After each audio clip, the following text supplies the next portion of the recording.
So I'm going to get us started. The first item on the agenda tonight is review and acceptance of the minutes from February 6th, 2019. Do I have any comments, questions, anything to change? If not, can I have a motion to approve the minutes from February 6th? So moved. All those in favor?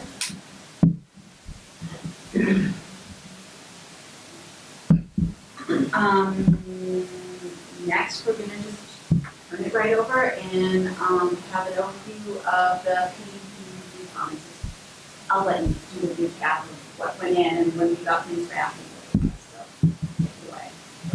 All right. PDP comments were sent to the district on February 13th, 14 days to answer them, so they were sent back today. Chad just forwarded the school planning committee the copy that went to MSBA. It was really standard stuff. A couple of things to note was that the MSBA does not object to the proposed number of pre-K, kindergarten, and general classrooms, meaning in a sense they accept that what was proposed for both the small and large enrollment.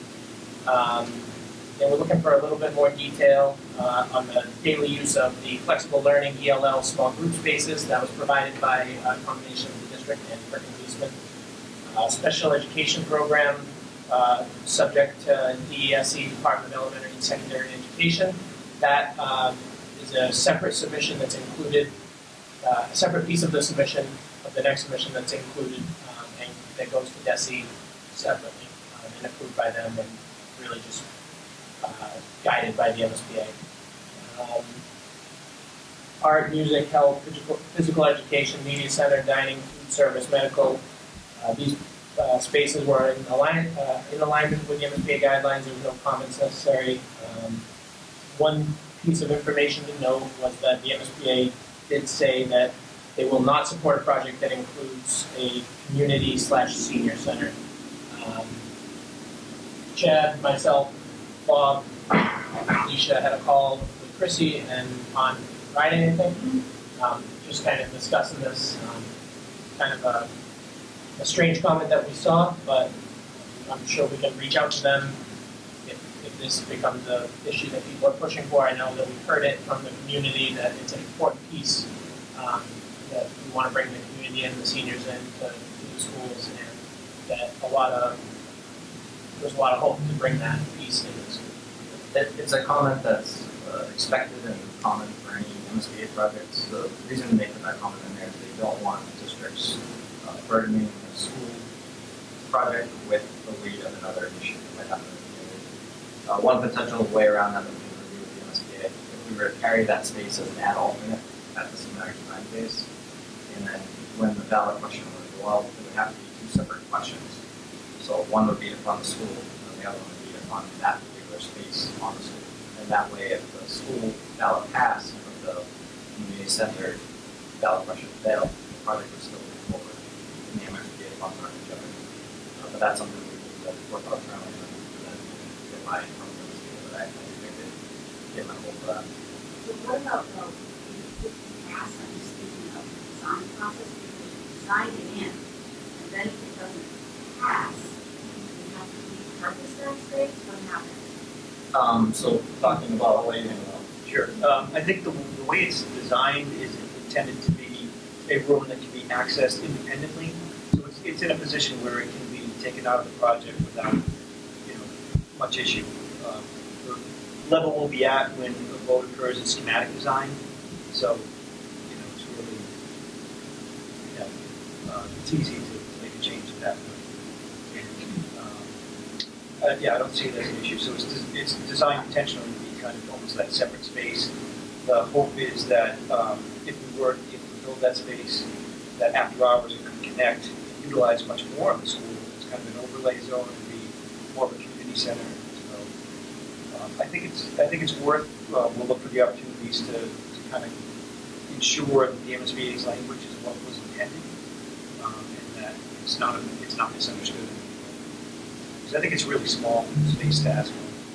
When we say that the community said that they wanted that, can we put data around that? Like how much community, how old were the people? like, would it be worth surveying the seniors to see if they want it? Are we gonna have a battle to fight and then find out that nobody really wanted it, it was 10 people that take the meeting out of, like, I think we should just explore that a little bit Yeah. before we spend a ton of time We trying can to even start decide. exploring it at the upcoming community forums.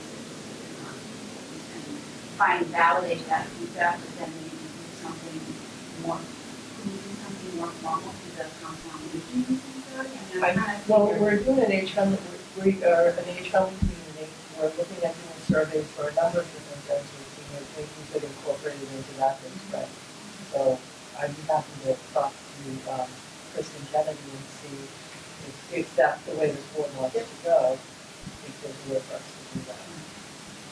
And Just to be clear, I'm trying to, it's the project itself, this project itself, is not, and we talked about in a lot of other cases, the actual community center piece, go for the rest of the project funds, and they're saying, unequivocally, this is included in these plans, as read here. Yeah. They want them separated. They don't want the successful school driven by the success of that particular initiative. Is the space labeled community space or specifically senior space? It may have been, because it was not completely defined, it may have included both. So we called it community/senior center. So if you took the word senior center off, you just called it community space, what's the difference? I think they'd have the same issue unless we can tie it directly back to the education program and tie it to the daily program. Okay. They're really looking at utilization and they want a big utilization in all the spaces that are going into this. We've actually had districts determine them multi-purpose spaces, and we've seen this in the United States. Yeah. So it would need two separate votes. Do we really think a $600,000 to $700,000 separate vote for that is gonna withstand scrutiny? I mean, it's really something we have to look at. We have a senior center now. Need work, obviously, there's issues, but we have one. So are people gonna vote $600,000 to $700,000 independently of any reimbursement? The other piece of that is that the entire school is really set up for a community space with, the plans you'll see going forward, you have almost kind of two separate cafeterias that can be broken out that could be utilized for after-hour space for items. But I do think Guy's point about getting more data is helpful because the other side of that coin would be perhaps there would be a lot of people who might not support the big project if there wasn't a community space. So I don't know which one of those is probably has more force.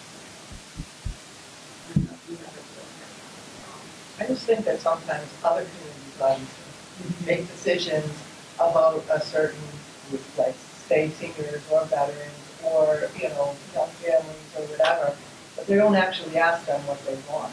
And then after the decision's made, they find out that that might have not been the exact way they wanted it. I just don't think it hurts to get the extra input from them to see if there's something that they really want. So if you could maybe reach out, Yeah. we can think about getting a survey out and that would drive what our decision is in how we move it forward. And if it is overwhelming support, we should know that. That was really it for PDP funds, probably nothing else to add. Those are the highlights. Yeah, those are the highlights. It was really standard, I'm sorry. And so you send your response, will they get back to you, or this is done now? One way. One way. So one. Next time we hear back, we'll be at the first schematic submission, Okay. and we'll get a very similar set of comments. But it was actually very good. This is the most I've seen them dive into the educational program at this first submission. We usually see more educational program comments at the second submission. Tells us that the person we have to do with the next milestone actually read this, which is very good and dug into deep. So it was actually very good. It was a favorable response. So when I spoke to them on Friday, something else came up. I'm not sure if it's the appropriate time, but it does have to do with state also. And that is that we have our rental for central offices at all the street has come up. And so we have to go to town meeting in May to approve rental of the space again. I guess in light of the project, people have been asking a lot of questions about why we're renting the space. We don't have room in the school. And so people have been asking members of my office, why isn't it part of the building project? So, I don't have an answer for them yet because it's not something I remember us talking about here. So I didn't know if it was something you wanted to bring up, maybe either get rid of at this point or see if you wanted to talk about it further. But since it has been a question I've been asked several times, I wanted to bring it to your attention. When I did talk to them, we talked about a couple things actually. One was that having central offices, which is over 4,000 square feet, and it's completely cramped and inappropriate as it is right now, at that size. For the building, if we were to go pretty much anywhere else, it would be a lot less expensive because we're making it part in any time frame. When it's part of this kind of project, there are a lot more codes and requirements that we need to follow that are more expensive. And they estimated the square footage to be about $2.5 to $3 million addition to the project. In light of that, and in light of what they just said about the senior center, again, it's completely not reimbursable, just like senior or community center or multi-purpose room or what have you. So I didn't know if that was something that the committee wanted to discuss so that we do have answers going forward for people, or at least the fact that we discussed it, or I brought it to everyone. I think nothing should be left unturned, because you don't want to get to the end of this and say, if only we had talked about this or that. And if it's $2.5 or $3 million over the life of the building, what does that really come to in terms of annual leasing if we have to get it coming off of that? Well, we never know where we'll always be, and we never know if it will change or ownership changes or whatever. Right now, it's between $85,000 and $90,000 a year. So for $3 million, that would be about for a year. But again, any of that can change. Pretty much the data I have to present on it, I don't know how people feel about it. It did not come up at all in. This was on our call. On Friday, yeah. It didn't come up at all in any of the focus groups, but it has come up subsequently. And so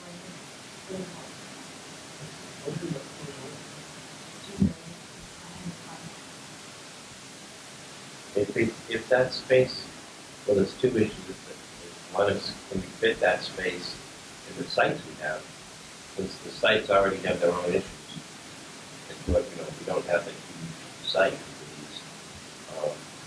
these. And the other would be parking. You get the building space plus the parking space. Yeah, I would say, we haven't studied it, but I know right now, if you will, we've got sort of a fight for what needs to be on the first floor. So, we certainly, if we had a central admin office, we'd want to make sure it can be accessed separately, not be part of the school. It would want to be in parking as you suggest. So it would add certainly a lot of complications to plans or potential compromises. I think it would absolutely force the footprint bigger. I know it could work on the second floor, but it would probably be ground level access, and so then that would start to compromise, I guess, what we have for play space and parking and other things that we're sorting out. So I'm wondering if there's any way that we could do something similar to the way that we've looked at all of the possible scenarios, which is what are what are the advantages and the disadvantages of having an admin space on the parking site or on the center school site. Because I do think, depending on how we move forward, we are going to be very thorough in this of people who ask that question. And I think it probably should look like we gave it more than just a 5-minute conversation. The other piece of that is the contract's up this year. The school would not. Right. Two years until you're kind of forced into another lease at least Right. one. Another 3 years. If the district goes with the combined school, we're going to end up with 2 vacant schools, one of which, all might be suitable for repurposing. And then the other issue is the town looking at doing anything to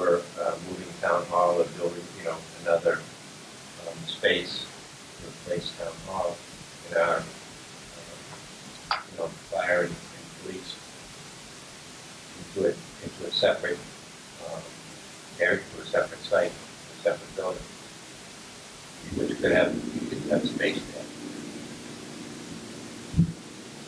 When you put admin space in a school building, how much does it actually impact cost compared to putting admin space in just an office building? Like how much, what's the difference? Am I making sense? What's the difference? Yeah, it's the square footage and trigger some code requirements that might not apply to an office, which once you have that particular occasional use group, and because of the size of the building, you're automatically into a full sprinkler system, so there are definitely some considerations. But there's no like formula that it adds 10% to the cost or. Not necessarily. The last one we did an analysis on was it's actually a frame building that they were kind of using as a simple illustration, and we did do an analysis on what are the costs of renting that structure versus what are the costs of putting it into the new school that they're proposing. In that particular instance, it wasn't a very old building, it was built in the 70s, generally. And it was a lot more cost effective with, let's say, a smaller building, because it weighed a lot of the requirements and how much education of this group. But it really does vary, especially the rate down the structure that you're doing.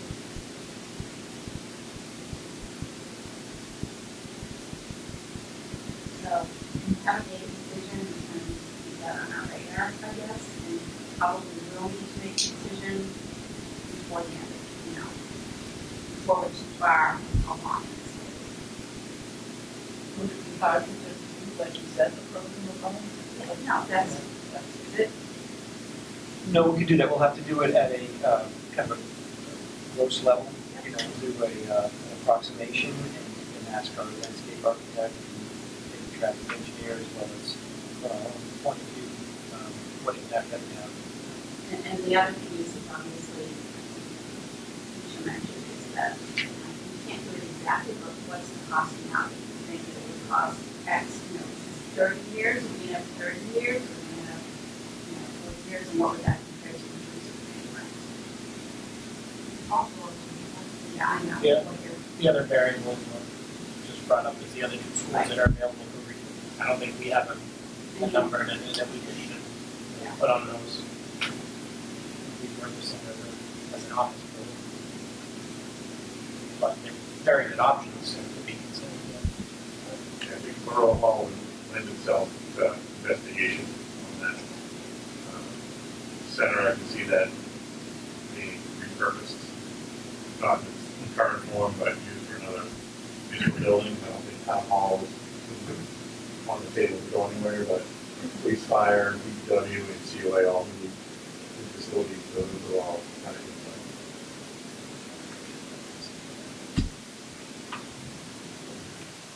is that it in terms of, do you have other questions about the comments before we move on? If anyone has any other questions, the document was emailed, you guys can reach out. So design team update? So I think from the last meeting, we said what we still have are the four planning options, the ad rental and new construction of the center school on the center site, as well as the district-wide option on the park view, whether it's a renovation or new construction. So now we're starting to zoom in a little bit closer on the plans.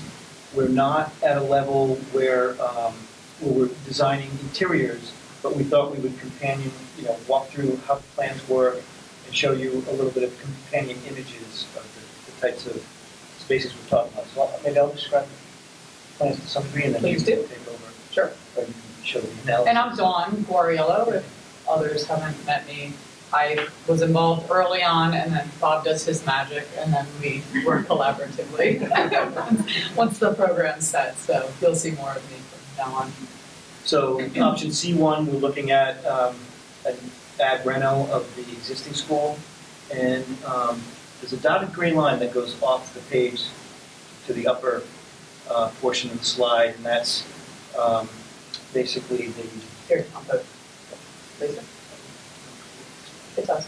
Okay, so the existing center school is the dotted line, and it goes up off the page here. And it goes back a ways as well. So what we're talking about reusing is the newest portion of the existing building. If you were to enter the center school, it's the classroom wing off to the right-hand side. Where the library is. Yeah. Right. Yeah. So look down the rim for the library. And so the idea would be, we would keep the shell of that, we'd have to add a little bit of construction, and we'd reinvent the rooms inside, and we'd use this upfront wing for kindergarten and pre-K, so it would fit a combination of 4K, 4 pre-K. We would have administration in the front corner, and the idea would be you'd have an entry here as well as an entry here, all coming into the same location. The new construction would be a 2-story wing. This is 2 or 1? That's single story. Sorry, this is single story, and this is grades 1 through 2 with some special education space mixed in. The media center, art are located in the center here. The kitchen, cafeteria, and stage are located in this corner, and then the gymnasium is located over here. So music is also in this area. It's just a test, it's not a final design, but what we were trying to do is maintain very good solar orientation, so that this is basically the solar path here. We're trying to stick pretty close to what exists. It's angled just a little bit, but to make sure we have good north-south exposure for the classrooms. The space between would be intended to become outdoor learning space, and the media center would open up onto that. The stage is located, it would probably need to be refined, but located between the caf and the gym, so it could open to either side. And that's kind of really just a simple overview of the plan. I'm just making a note that I need to update the Renault and new line. It's all good, keep going. So in a center school, all new construction, you can see the extent of the center school up here on the site, continues off the page. We'd be building new construction behind the existing school on the fields. And the plan is similar in a number of ways, but you can see here we're able to create slightly better clusters. So there's a pre-K cluster with widened corridor, as well as a K cluster, still located in the front wing. There could be a deliberate entry at this point to the school, or that drop off. We've got art and music located in the same area in the shared zone. In this case, the gymnasium is here, and the cafeteria is part of kind of the central part of the school. And it would have the stage open to both the gym and the caf as well, and the caf would also open out onto, or could visually connect to the green space. Media center is also located nearby, and then this is actually a 2-story grade 1 to 2 classroom room. So here, because of the approach and drop off of the school, we have a main entry in this portion. Again, it's a test. Some pieces could move around if we wanted to switch that, but the idea is this would be the main drop off. But otherwise, it's similar in some ways to the previous plan. The next option is the district-wide school. This would be an addition renovation. So the existing Parkview school is the outline I'm chasing here. A little bit of a rebuild in this portion, but it's kind of this shape of the existing school. So we're proposing to use a lot of the existing school, maybe rebuild the center entry portion, and then new construction would be this L-shaped piece here, and we'd be trying to connect the school and make a loop back. In a district-wide option, obviously there are many pre-K and kindergarten rooms, so we would need more than what exists as the main classroom wing to create kindergarten rooms. Some of that to be new construction. We need pretty much the whole wing that exists off of this side on pre-K. What is not looking ideal about this plan is it's looking a little too much like classrooms on a corridor, not a lot of the breathing room. These are some of the battles when we've used inside the existing shell of the building. You can see when we get into the new construction, this would be 2-story, we can get a little bit more of that flexible learning and share space for clusters of classrooms. But overall, a little bit flawed in that, there's circulation and passage through and past all these classrooms, and the preference would be to have them for their own neighborhood. So gymnasium, cafeteria, and shared space, and media center are all on this side. So this shows the second story here. And then some of the highlights, I'm probably moving through this a little too fast, so we can come back to them, but Dawn had created a legend off to the side here that shows some of the features. We'll spend a little bit more time on this one, just as an example, to show what all of these features are, but we'll be looking for good solar orientation, connections to outdoors, playful journey, so that the school is more than just corridors and classrooms, journey of discovery in some of the major zones or different zones depending on the age group. So in this new construction option, you can see the Parkview School just dotted in off the page here. Lothrop is down here. And as far as solar orientation, what we're showing is all the new construction, the classrooms are really facing north and south.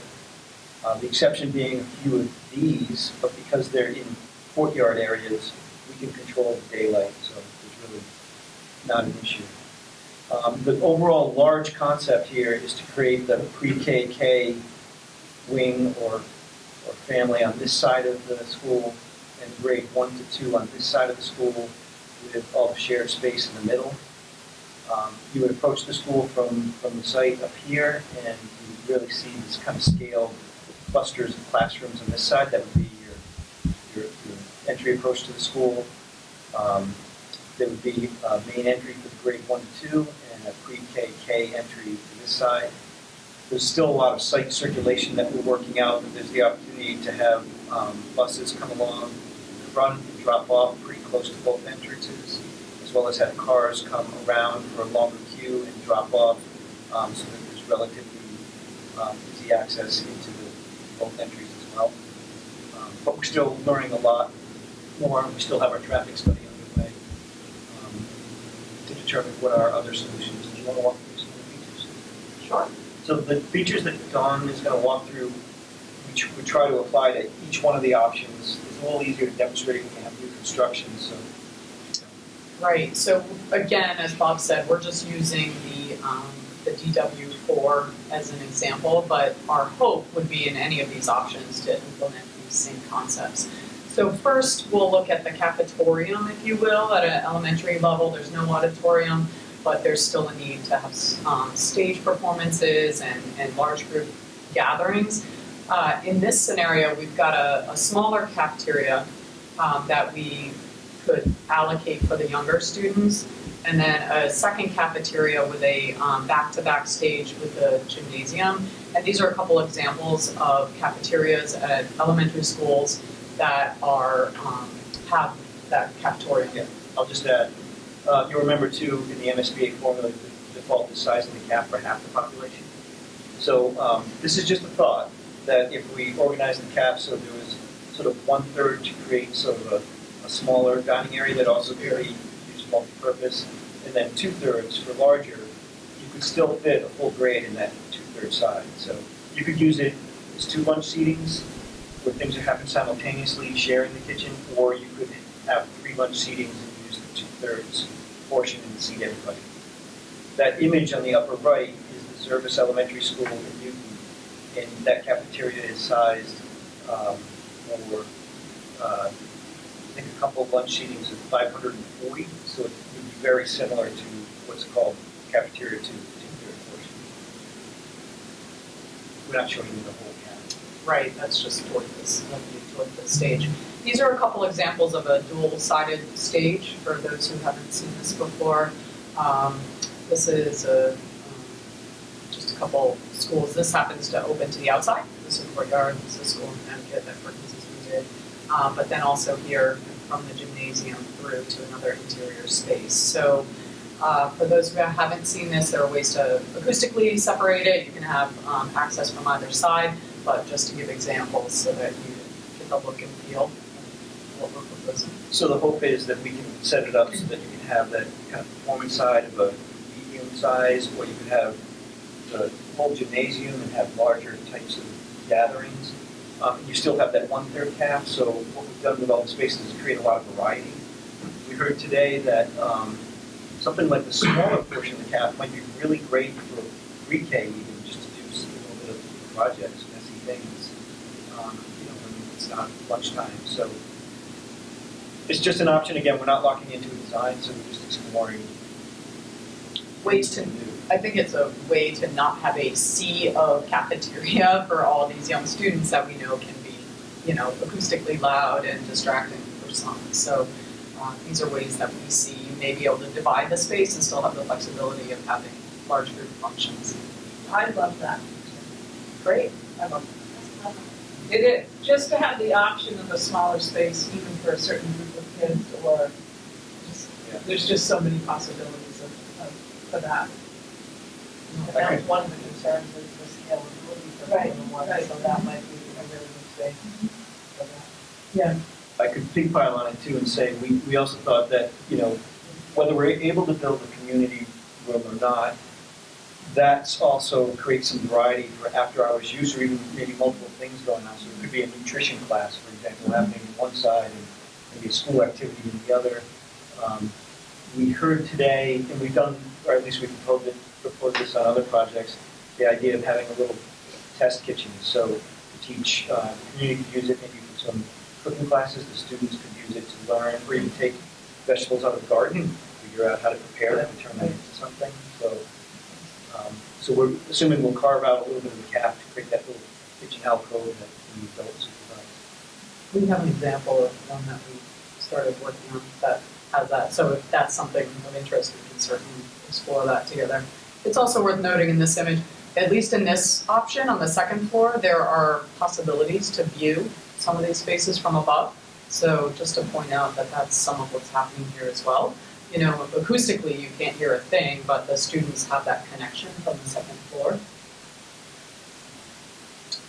Speaking of the gymnasium, these are just examples of current K-5 and elementary level gymnasiums. The volume can be whatever we decide it wants to be based on the scale for students, and you can see that, in a lot of cases there's acoustic treatment, but what's important, wherever possible, we can get some natural light in, both from the east and the west. Zervis has that as an example. That's not one of these photos, but on the north we did daylight, so you can see that blue sky connection, but then the other sides we did diffuse light, so there's no direct sun in any of the students' spaces as they're playing.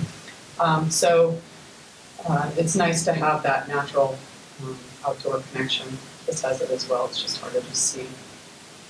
But you can also see in this example, there's a stage that's closed off, so just worth noting. And that space would be able to be divided up? The gymnasium. Yeah. Okay. Just a quick reminder, this came straight out of our interview, I haven't touched it, but as a reminder that the early learners, we talked about the pre-K and the K, that our design wants to invoke curiosity and really take them on this playful journey throughout the building. So that's some of what the arrows Bob alluded to talk about. And you can see in this example, it can be quite an interesting journey through this particular design.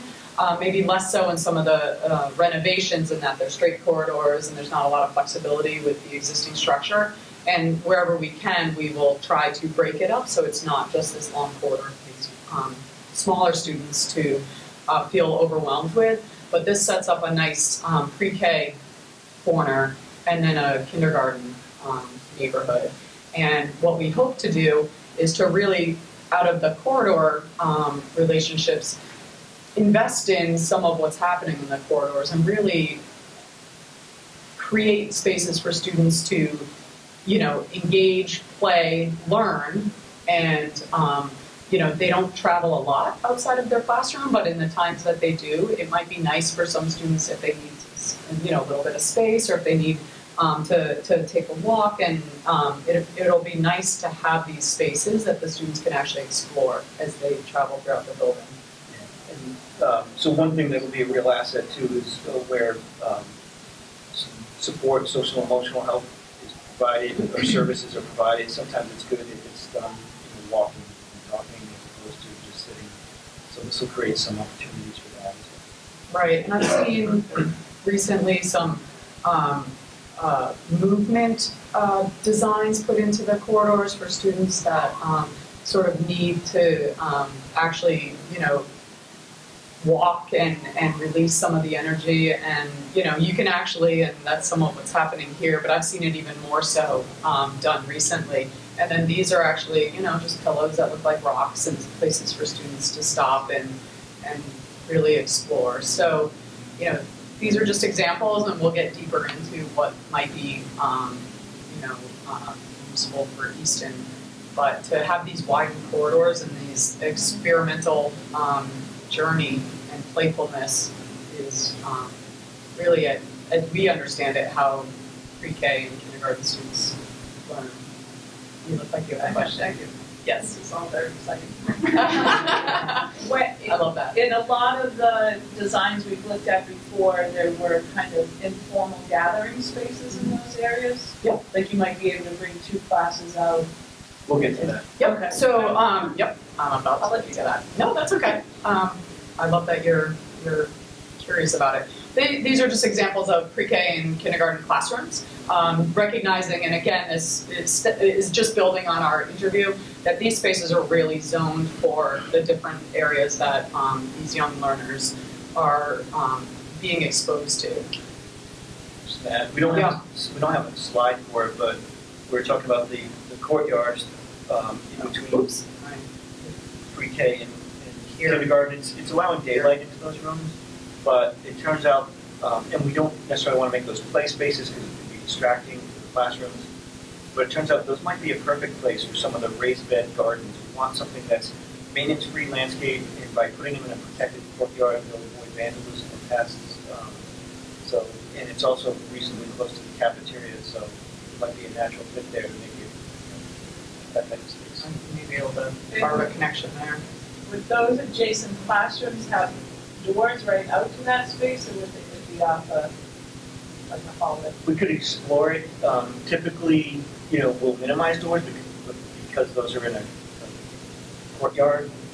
Might be worth studying. Might be unfair if you get a room full of door. Tie into the community center, the senior center garden. Yeah, I mean, this right here screams connect me, right? Like that, yeah. They garden with the kids, and that's Yeah. So building on that with the first and second grade, again, this is straight from our interview, but we want to build on our initial ideas, is that here it's more about discovery and collaboration, and that these students are refining different skills than the kindergartners and pre-K students.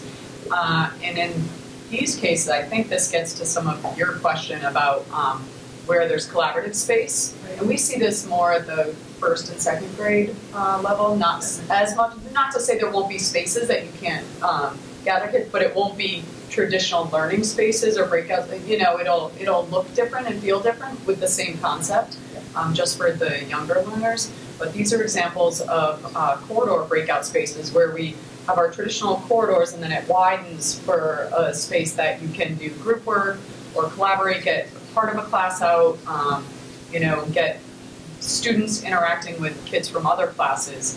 And these are both for inducement projects and examples of where we've done this successfully. And that's 2 stories?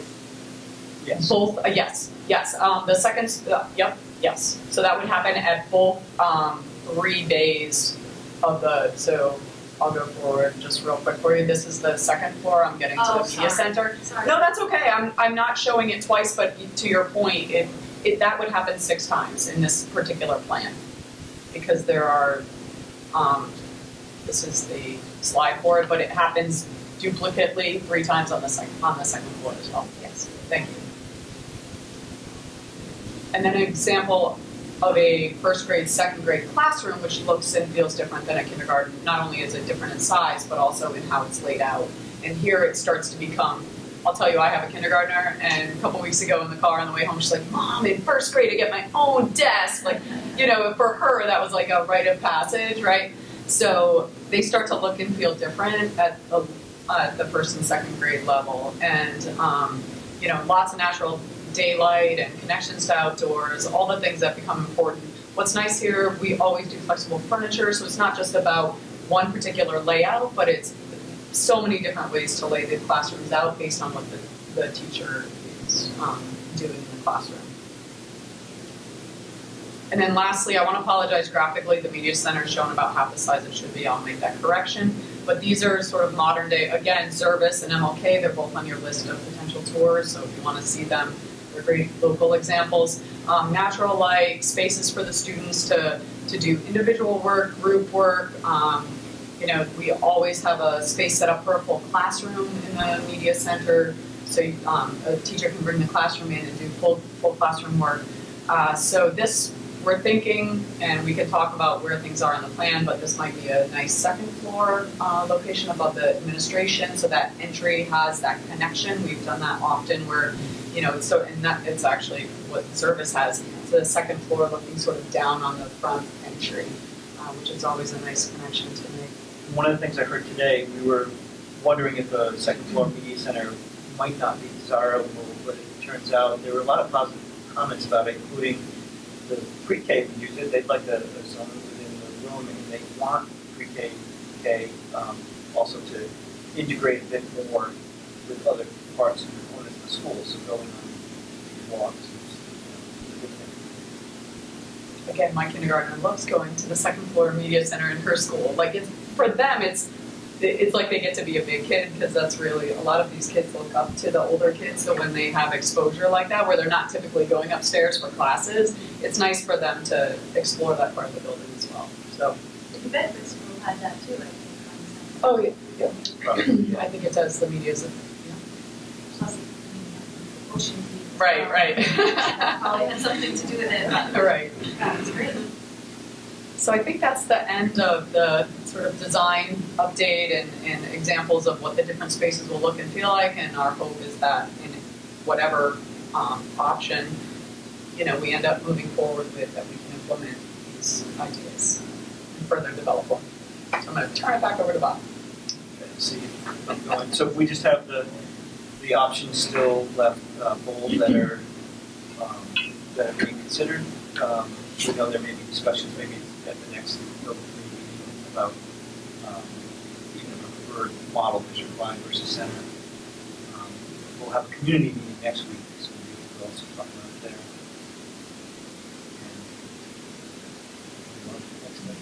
I think the agenda had something, a couple of things we didn't have slides for, yes. So, No, that's the So, agenda. I just wanted to briefly bring everybody up to date in terms of what we've been trying to continue to do for our community outreach and engagement. So obviously we have the 2 community forums that are coming up, and we've done our usual methods of getting that new information out with local groups and clubs and district-wide to parents and guardians, things at the Children's Museum and at the library and at the YMCA. So all our traditional clubs are getting used. Hopefully, we'll have a fairly good turnout for both of those events. The other thing that we started to do, barely started, Dr. Cabral and I have a meeting on Friday, I think it is, with Kat to discuss the making of a video. We talked about making a video in segments that could be, so that the segments could be viewed individually or all strung together for a longer program, I guess. I think the first one that I'd like to focus on in terms of a segment is the video for. I think that that's really, you know, even if we can have it ready for, obviously probably not the first community forum, but maybe even if we can have it ready for the second community forum, it can be something that we can use in those forums to give people a really good sense of what the space is like. We have had a couple of questions at the faculty forum that we just held, that people wonder about holding meetings or forums in the schools themselves, probably in center schools makes the most sense, I think. So I think as we move forward with community forums, we have to absolutely take advantage of that opportunity. The other things that we're doing in terms of the website is really trying to the website up to date. I'm meeting with Lynn on Friday, and we're gonna look at, where we need to add or change or update the information on the website. There's an email address that's associated with the website that I check by every couple of days, if I have 2 questions. So, there's not a lot of people who are confident to get information about this. I'm gonna let Patrick and Dottie talk for a couple of minutes because they discussed, this is kind of a technology-based solution that's a little bit beyond my capacity, so I'm going to turn it over. In terms of how we can keep the community engaged and start gathering some information. So my past life was a community manager and then a community director. So I was actually working with high-tech companies and establishing online forums to use level communication. Most of the time it was either support communication, customers, etc., or partner communication, usually the sales model in mind. All asynchronous, all online. One person asks a question, that question is persistent. The responses and everything else is works in all type technology where all questions are good, bring them in. Our responses to those questions end up being the true sort of make and measure of how we're responding to our community. I was so convinced they asked me to start selling them, so I actually transitioned to a job where I was selling those communities and found doing that for people here. Sort of. Salesforce, which is the company that I work for, has a really robust volunteer and .org line of business where they essentially have a 1-1-1 model. They want to dedicate 1% of all their employees' time, 1% of their actual revenue, and 1% of their product to causes. Be that traditional sort of charities or things like higher education, etc. There is a possibility that we could go through a process with the .org side of the business and get a free and some other cost-reduced licenses to create a community. We would essentially take the place of the existing website and have that more persistent communication happen, where people would come on, they would present to people who register, they could log in as their name, etc. You give them some level of identification. There's moderation that exists within that, so that we wouldn't have an issue with people sort of spamming the site and attacking it, but allowing for that ongoing online social media-esque communication so many people are familiar with nowadays. All of that communication is persistent, as I said before, so anything that's asked as a question stays as a question, responses are there as questions. You don't have that sudden constant re-education pathway. We're doing a good job of that with the website. This adds another layer of functionality onto it so that people can comment, add their own 2 cents, and put after the fact, add nuance and additional detail.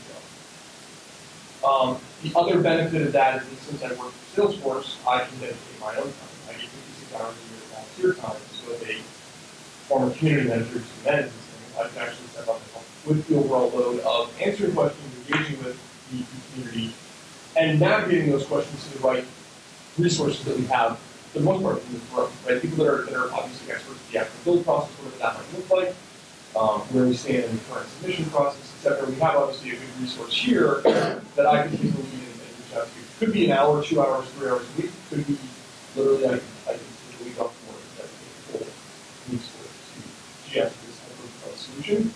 So it's a possibility. There are other possibilities that are out there that are also some level of cost.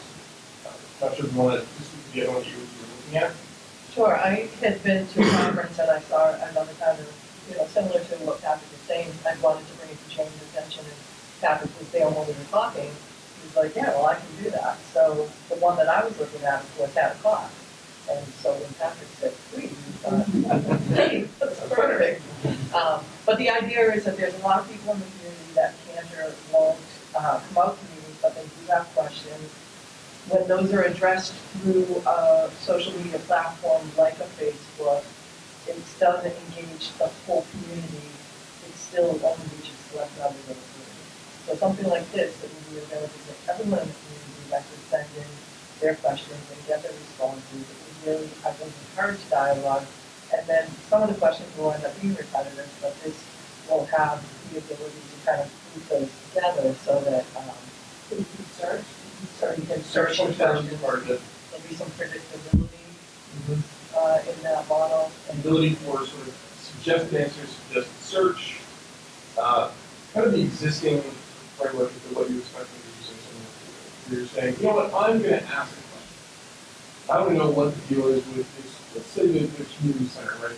I've been asked that at one of the community forums. I want to know what the opportunity or the options are for that. As soon as you start typing, you type in technology. So we start to say, hey, there's 5 other questions that are on this.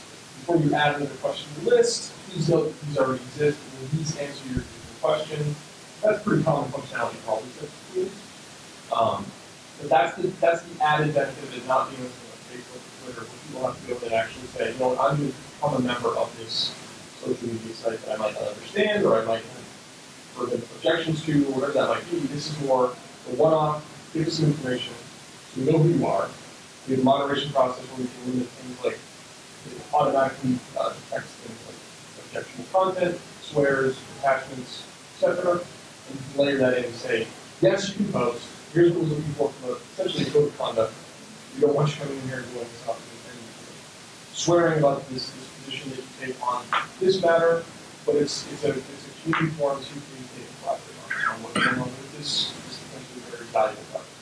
In terms of getting people to register and sign up, is there a way that you can invite people to do that, or do they have to take the initiative? Because from my perspective, the frustration that I'm feeling right now is I feel like we're trying to get people to engage, and no matter what we're trying, it's not getting the level of engagement that I hope for. It's yes and no. You could send an invite. Very easily. We have obviously existing lists of people who have given the town permission to send them information. Right? You could obviously leverage those and say, hey, FYI, here's another method to communicate. You do have to give us a username and password or something. You could turn on guest access. There's obviously severe problems with guest access on essentially any internet. It just draws difficult comments from people who are not there to actually communicate, but they're to use the guest access. Control type solution. So it's sort of 6.1. And we want to try to make sure that they'll use them. Right. We want to try to make sure that they'll use them. Oh, yeah. This takes the place of the website, or something they can access if they go to the website? It's a good question. It could be both. You could keep the website, which is obviously a forward-facing, very simple communication layer, and then add this functionality behind it. It could take the place of the website. It is essentially the Salesforce version is an HTML-based site. Uplift and ship the majority of that information, and then recreate the questions and add additional nuance, flavor, whatever needs there around those questions. So it's not just someone asks this, here's our answer. It's here's the question that's asked. Does anyone have any other comments or questions about that? But it's worth noting when we did speak with the IT person at the school, her eyes lit up and they started talking just because they So it looks like it's really going to work and everyone's going to be on board with that. There are some concerns obviously about, and I think this is a very key concern. Any process we go through the website forms is that it's recruitment, right? In my time, I'm in this very niche, weird space of community building for about half a decade. And truly, whatever the tool ends up being, whatever that method of communication is, the recruitment of data to that method of communication, which I think is going to be our problem, no matter what. So it's like, you have a date where people are like, wait, what's happening? Oftentimes, it's hard to sort of like be proactive and engage. I reached out to the .org team, and they essentially said, hey, we need a free license for this, which is the base license that allows us to have all the configuration and customization. There is a cost, it's usually relatively inexpensive, like in the realm of like $30 to $70 a month for the duration of what we have for the community participant that lays on top of that. Usually the big cost driver for the entire project is the actual configuration building of them. I built 10 a week when I was in my last company, so I take that piece on, and we have what's called a pro bono engagement plan, where essentially you sign up, and you start to count your hours, and it shows that tracking process, like, hey, package is doing X, Y, Z with this contribution process. So I asked Patrick to talk to us about it. I didn't think this was a decision. I by myself. I've already done it, actually. It's right. As to whether or not this is something that will be valuable to the project. John, last piece, it is something we decided, hey, let's do more. I can do a demo of what that would actually look like. Basic understanding of what that functionality is, I can actually put up on the screen. The next thing is we want to just give you an idea of what it looks like, just essentially mock one up. And at the same time, if it is something we want to go through, there is a process that in the school district, whether it be on your side of the realm, or this body would actually apply for that .org separation. It's a relatively straightforward thing, and sort of, the team's talking about other people already, and like, hey, here's the logo. That process is relatively straightforward. It actually essentially unlocks a 30-day trial, where we can essentially see the test out. And if we want to move forward, here's your free license, and then here's what it would cost, and we can make that step out. How long would it take to get it from start to usability? Great question. As a sales rep, I've been given sort of much more complex demo build than this with 2 days of time. And I've been with considerations about commissions and everything else, 2-3 weeks, just to make sure I've got everything buttoned up. I would actually be leveraging other people who have been so before who are significantly smarter than me, that would come in and make sure that I've done the due diligence for all the other concerns about security, compliance, etc.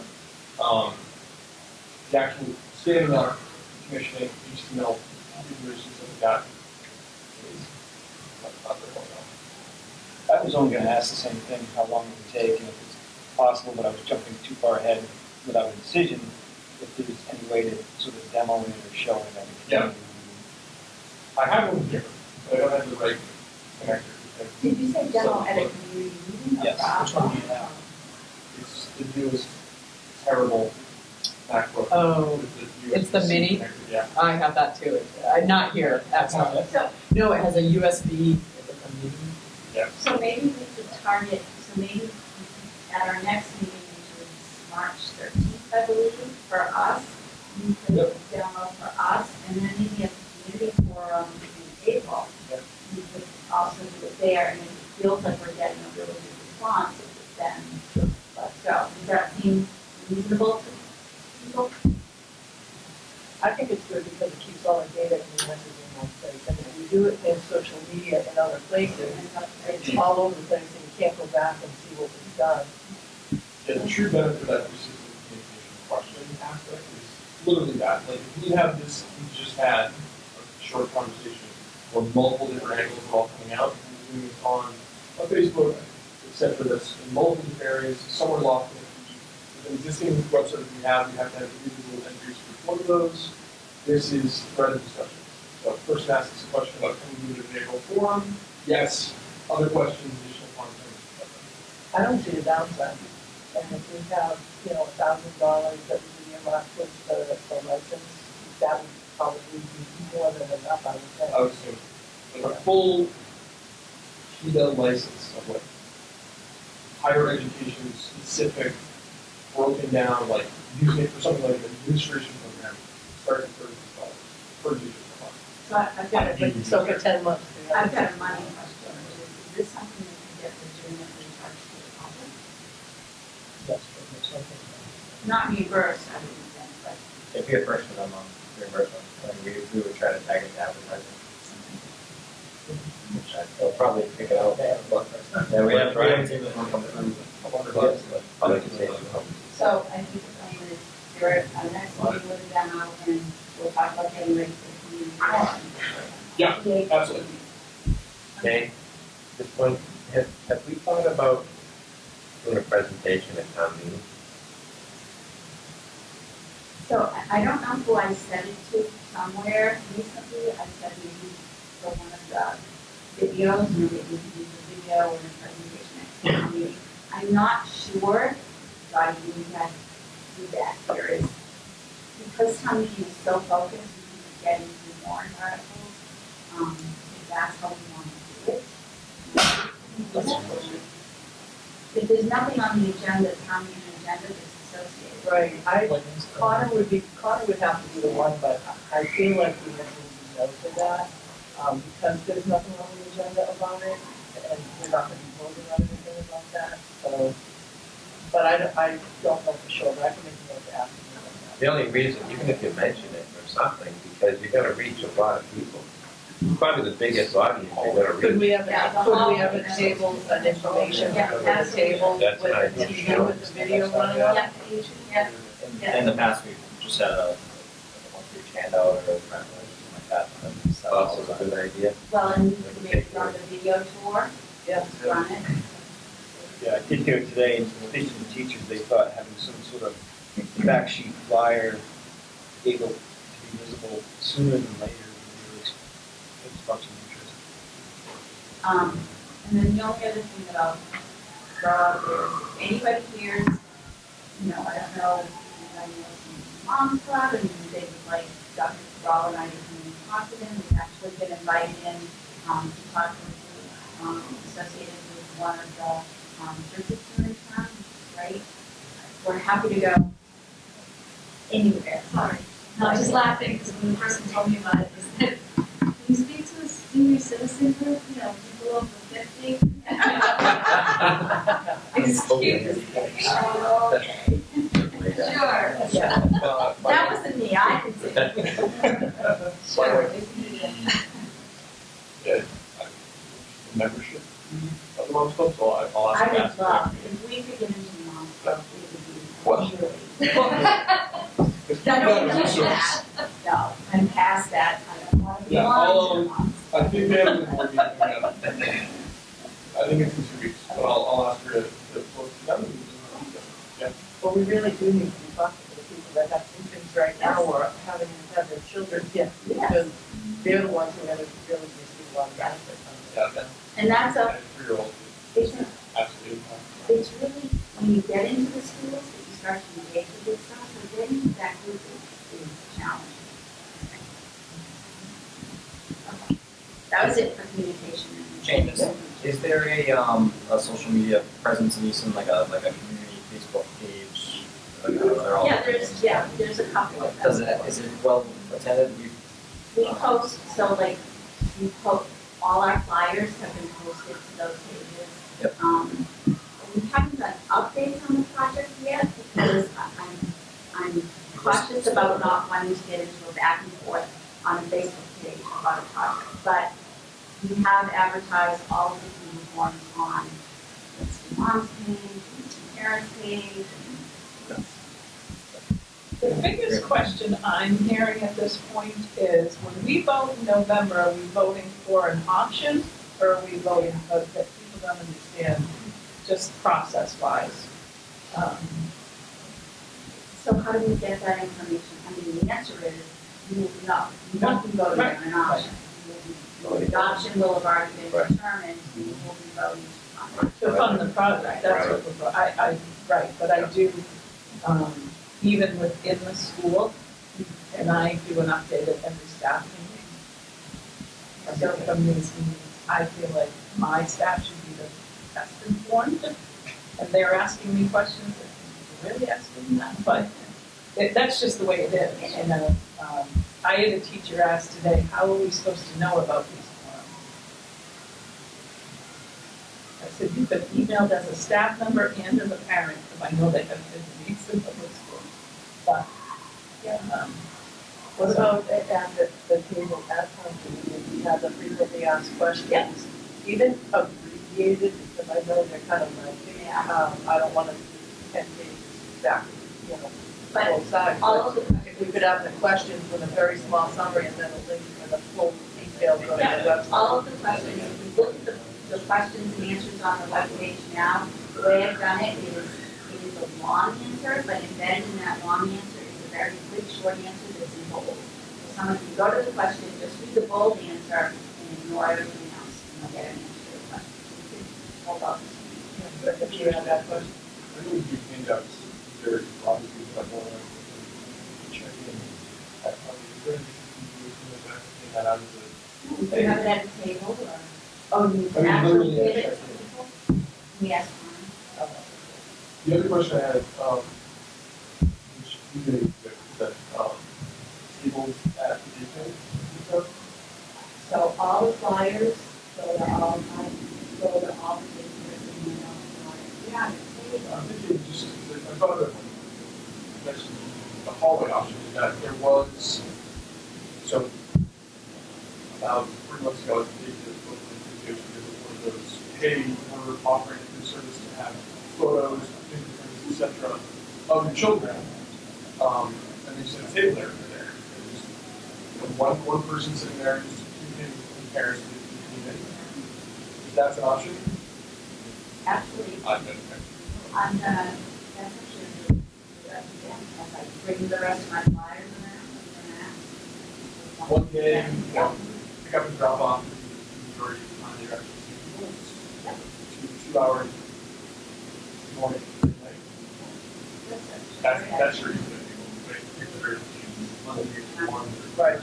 We also, on March 12th, have kindergarten orientation at each of the 3 pre-K and 2 schools, so, which that's young parents coming in, some for the first time, but that would be a great place if we could have some. And they're all 3 on the same night, so we can people at each of the 3 schools, but that's an opportunity to connect face to face with new families. Okay, so, next. 7 p.m. That's what, Right on track with what we figured we'd be a little below, but right on track where we were. Anyway, questions? So, yeah.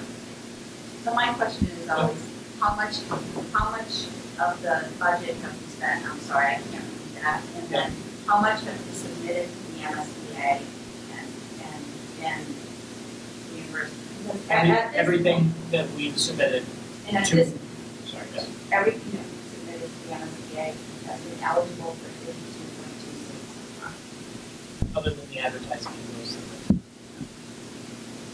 So the total cost of data is $232,146. That's the flat rate of the community alignment. And then as of right now, we are currently on the January, correct? So that would be $181,401. That we submitted to them and then they reimbursed 52.26%. Yep, other anything about that one. I just want this group to know where we are from how much have we spent and how much have we been reimbursed. Yep. So we're trying to, the forecast is $299 the actual stupid.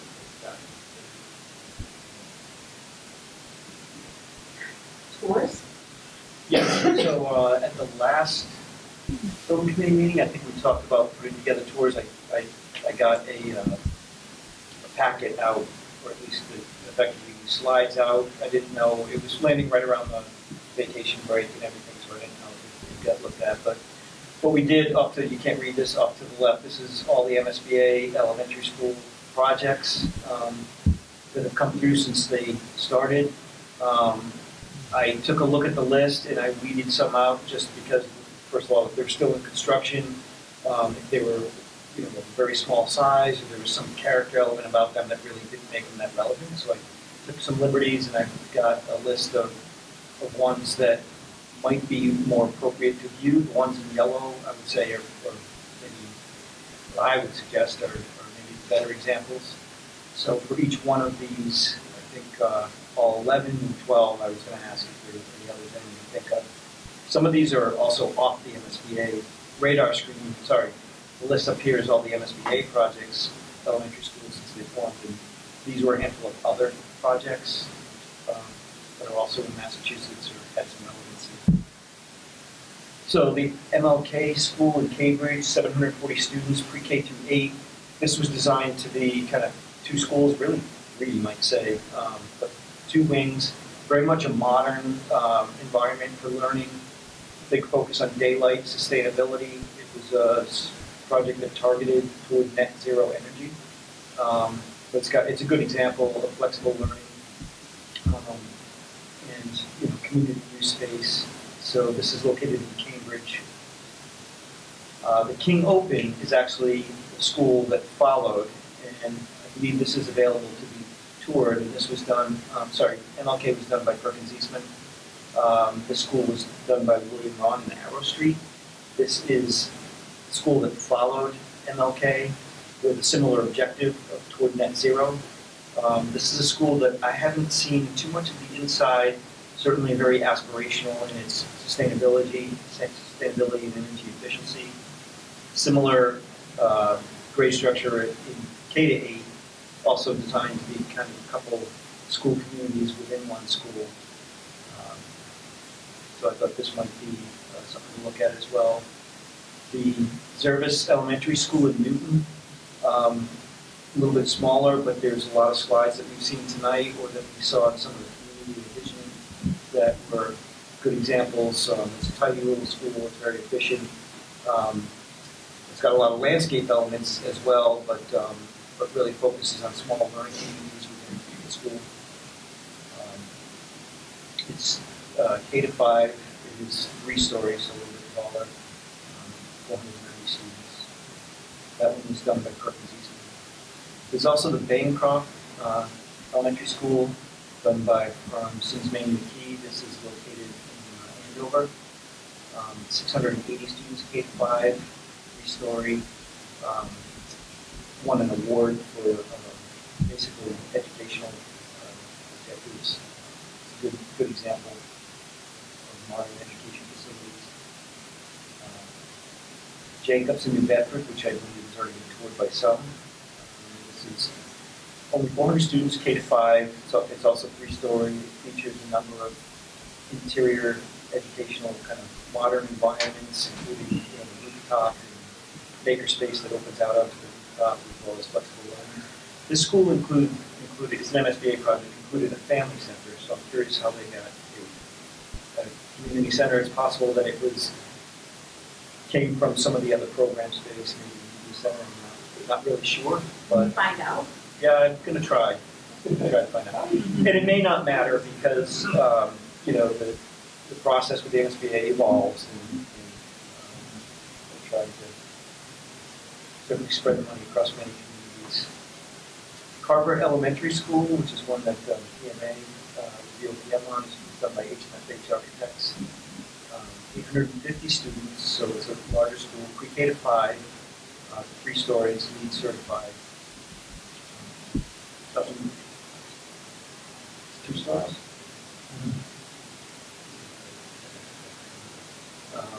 In Belmont, there's the Wellington Elementary School. This is 575 students, pre-K to 4. This is 3 stories by Jonathan Levy. So again, another modern education facility.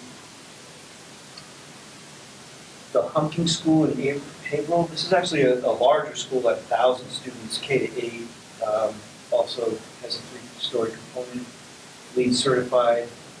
This one I think was assessed by some to be overly economical, but it does feature some innovations on the inside and spaces opening up to other spaces. So, Bob, the K to 8, do you know how they compartmentalize their building? I think they have separate K entry. I don't know enough about the school to know how they've organized it. I'd be interested in how they. Again, for any of these, I'm presenting a bunch of them, but I can try to reach out to the architects. I have pretty good relationships with most of the firms and maybe get a little bit more information. Vincent Owen School in Winchester. This one's a little bit older, but 420 students, K to 5, LEED certified. It has a little bit of innovation, not quite the flexible learning type of stuff we're talking about, but a little bit of curious sort of corridor treatments and fun spaces. And then Pembroke School in Georgetown. This is 770 students, K to 6, 3-story. This one was a little bit more traditional, I think, from the slides I saw on the inside of the building. Just those pods there with furniture is probably their version of a pull-out space. It doesn't necessarily look like it was purpose-built, but I thought it was relevant as far as the size.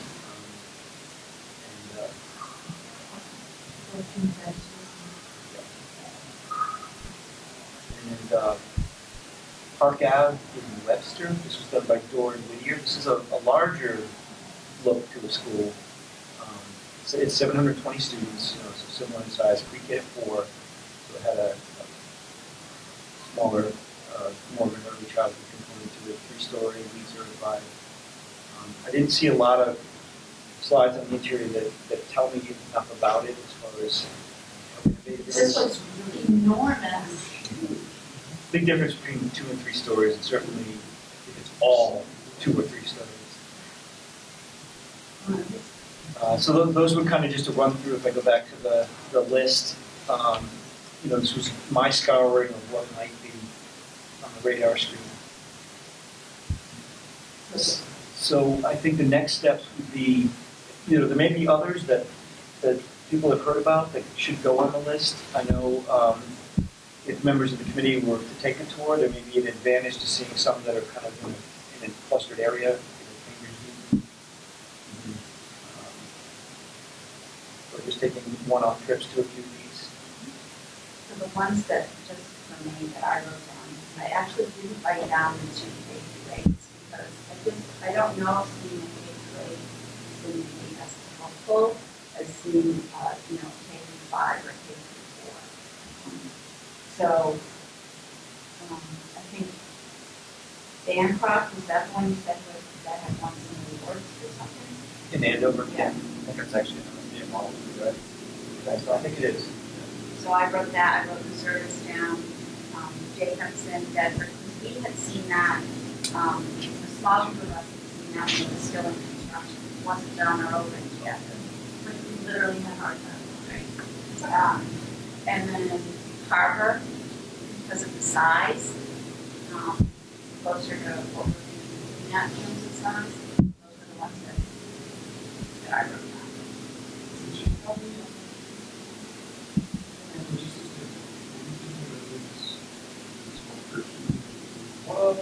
What's the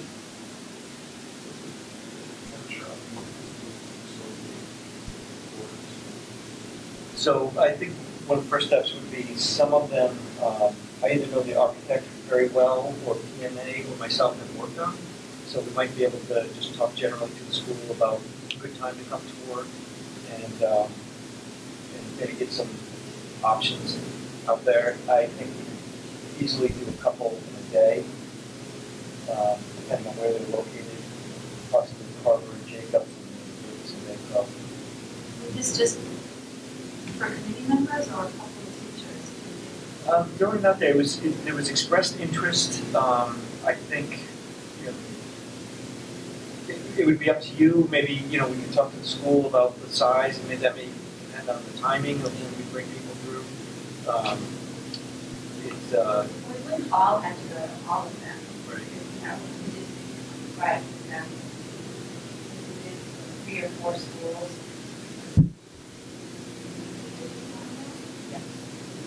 During the vacation, if they have a janitor, you know, staff meetings on the city, that's that. I don't know, teachers will go during. And I'd love to see it with kids in it, if possible. I get that we might not be able to do this on the school. Yeah, I would much rather see kids. So maybe to get a couple of dates for a couple of Maybe get a couple days, and then I would ask generally the time frame we're looking for within the next month, or would it be sooner, or maybe over over a the couple season. of months. Yeah. How many people there do schools? Right. Okay, so I'll do a little bit of digging on that, and maybe come back with So on the number of people question, generally having Dr. Carver and Anthony in the past, during the day would be a smaller group, magic and stuff. After hours, it doesn't matter, 30, 40 people is fine. We usually don't get 30, 40 people. Well, like, it would be an issue. So those are two. Yeah, Like that's easy, smaller easy, group, easy. maybe like 6 or 7. Yeah, that should be fine during the day. For Carver, I think that's correct. New Bedford, but I know that New Bedford's or much larger group to Carver. What do you want to see at school that Berkeley piece with the farm house? We can see some of the concepts that they're talking about. I was gonna say it's too late to hire, that's a good. We have Yes. one on the list. Yeah, service. Service, Bob and I both worked Okay, on. all right. So food for Perfect. thought, you actually have the designers right in. Perfect. Okay. And it was what they opened last fall, so it's less than 2 years ago. Oh, it's on Broadway, I think. It's right outside of Inman. Okay. Yeah, it's where the library was, and maybe it's part of that. But yeah, it's right on the front. It's in that diagram. Yeah, the library is like right on the face of the on Broadway. Yeah. Okay, so you'll follow up at our next meeting, we can get an update. I think the next meeting is already on the calendar for the 13th. So one item I want to touch base on this slide, so we have the selection of the preferred option right now in late April, and based on my observations of this group meeting, I want to ask, does it make sense to move up selection of the preferred option? Where at least from what I'm hearing, everyone seems to be trending in the same direction. The benefit there is we spend less time talking about options that maybe are less desirable, and spend more time refining the floor plan of the option that is desirable. From an MSBA perspective, some towns do it first meeting in PSR. So there's no issue with the MSBA. It's really what everybody is comfortable with. I do think that there's benefit to selecting that preferred option sooner rather than later if it's an option. It's not always. You have some districts where it's right up until the deadline like that. But it's definitely not the recommended approach if you can do it. What are you doing about the traffic? Are of the traffic report back or anything? We're scheduled to have an update on March 13th.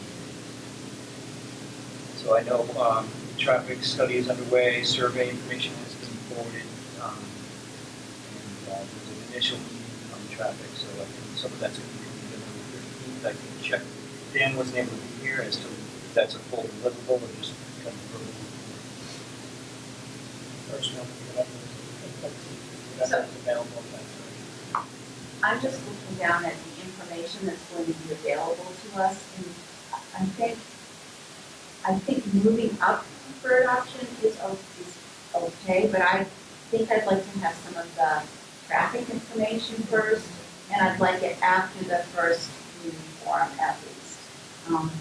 When you talk about cost estimating, what are you talking about there? Of the options, of Yes. Yep. So at this point at PSR, we actually engage third-party estimators. So everything we've done to date has been on a cost per square foot average, just using MSBA data, and we run out with our square footage numbers, adjustments and variables. So this time we have an independent firm take a look at it, specialize. So that's an example of something that would be better if we had less options for them to investigate. Right, they can, so instead of looking at whether it's an ad rental versus new, they can look at this floor plan versus that floor plan versus that floor plan. And it just gives you a little bit greater detail when you go into the site.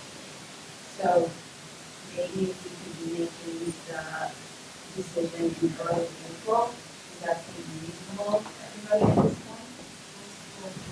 I don't know. Yeah, that's a SPC meeting. So we do that, okay. Is the traffic study going to be done on the 13th? 13th of March? Yeah. Don't believe so.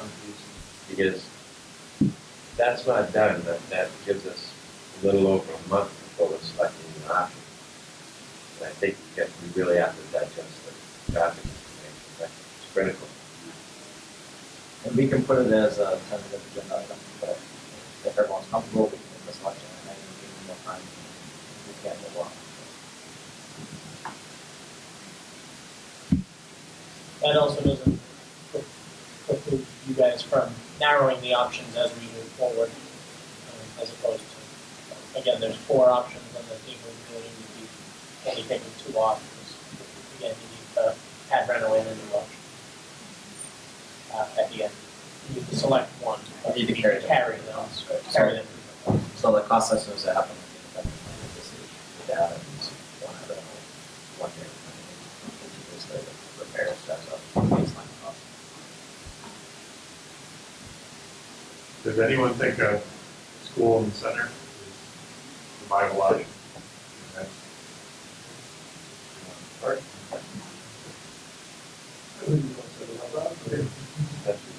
You know, it's gonna work out.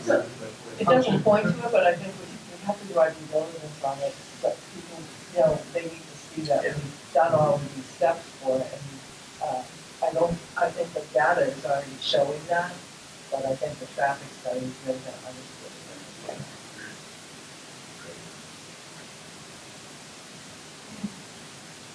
Anything else for this evening?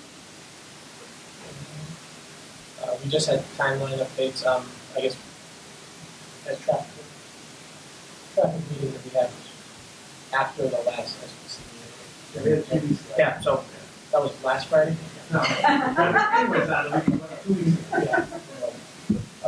That went well, everyone, you know, great attendance. Yeah, we had good, we all. And a lot of participation. We usually don't get that in the beginning of the project. It's a hot issue. I know, they were all there and they So had, it was a, Yeah, good idea. a scheduled meeting that you invited, right? so we were happy with that turnout. Just timeline process, nothing's changed on our end or schedule. Again, more dates to just for everyone to keep in mind. But 3 people that need to go at the MSBA FAS meeting. Should keep those dates open. We are not assigned a date yet. But that's the 29th or the 29th of May or June 5th.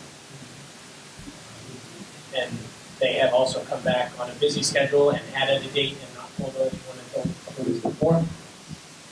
So as soon as we find out if there's a third, we'll let you know. We had a schedule slide, nothing new. Anyone else have anything else they want to bring? I just saw my light flash before my eyes. Just the next year.